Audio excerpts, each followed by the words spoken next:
Radicalisation की जब बात होती है, हमने यहां पर एक कांग्रेस के बड़े नेता से सुना कि दो भारत हैं दौलत के एतबार से। नहीं सर, भारत की दौलत मोहब्बत है। भारत की दौलत पैसों की दौलत नहीं है।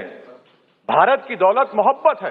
हां, दो भारत हैं, एक मोहब्बत पर जो पिछले कई वर्षों से आबाद है और एक नफरत पर भारत बन रहा है।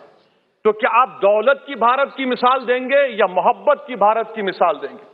अगर मोहब्बत की भारत की मिसाल देंगे तो उसमें आपको मेरी जबान को रोकने के लिए गोली चलाने की जरूरत नहीं है।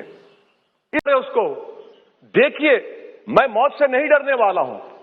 हम सबको जाना है इस दुनिया से, बल्कि मैंने कह दिया कि मैं इस वतन में पैदा हुआ, मेरी मां की कोख से तो जमीन पर लिटाया गया। जब मेरी आंख बंद हो जाएगी तो इंशाल्लाह औरंगाबाद की जमीन मुझे दफनाया जाएगा। मगर मैं आपसे अपील करना चाह रहा हूं सरकार से सर, कि जो कुछ बातें की गई हैं उसको देखिए। मैं जेड कैटेगरी सिक्योरिटी नहीं चाहिए मुझे, मैं हरगिज नहीं चाहिए मुझे। मैं 94 से पॉलिटिक्स में हूं। मैं आजाद जिंदगी गुजारना चाहता हूं। मैं घुटन के साथ जिंदा नहीं रह सकता इस दुनिया में। मुझे जिंदा रहना है तो अपनी आवाज उठाना है। मुझे जिंदा रहना है तो सरकार किसी के उनके खिलाफ बोलना है, और अगर गोली लगती है तो मुझे कबूल है, मगर मैं घुटन की जिंदगी नहीं गुजार सकता सर। मेरा मानना यह है कि संविधान में अगर देश के गरीबों को, मजलूमों को, अल्पसंख्यक समाज को सिक्योरिटी मिलेगा तो मुझे मिलेगी। आपकी चिंता हमें है ना सर।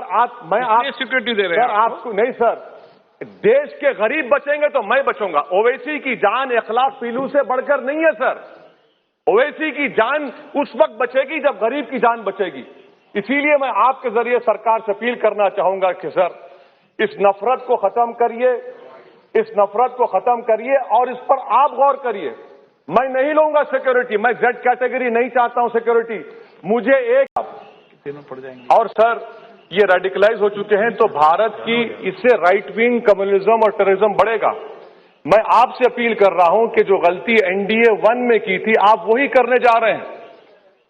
आपको नुकसान होगा, आपकी सरकार को नुकसान होगा, देश को तो, देश की सालिमियत को खतरा तो पैदा हो रहा है। सर, मैं आपके जरिए से सरकार को यह भी बताना चाहूंगा कि जिन लोगों ने ये रेडिकलाइजेशन किया है, आप इस पर गौर करिए, इन पर यूएपीए क्यों नहीं लगाते आप? अगर कोई स्पीच देता है, अगर कोई फेसबुक पर किसी क्रिकेट मैच पर किसी टीम की तारीफ करता है तो यूएपीए लगता है। एक सिटिंग सर सुनिए सर, मैंने करीब से 6 फीट से गोलियां देखी। मुझे बोलने दीजिए सर, हो सकता है कि कल दिन ना देखूं मैं। अगर मैं यहां पर नहीं बोलूंगा तो कहां बोलूंगा सर? आप मुझे प्लीज बोलने दीजिए सर। मैं आपसे गुजारिश ये करना चाहूंगा कि आप हरिद्वार में, रायपुर में और इलाहाबाद प्रयागराज में मेरे बारे में क्या कहा गया? आपके नाईबी की रिपोर्ट है ना।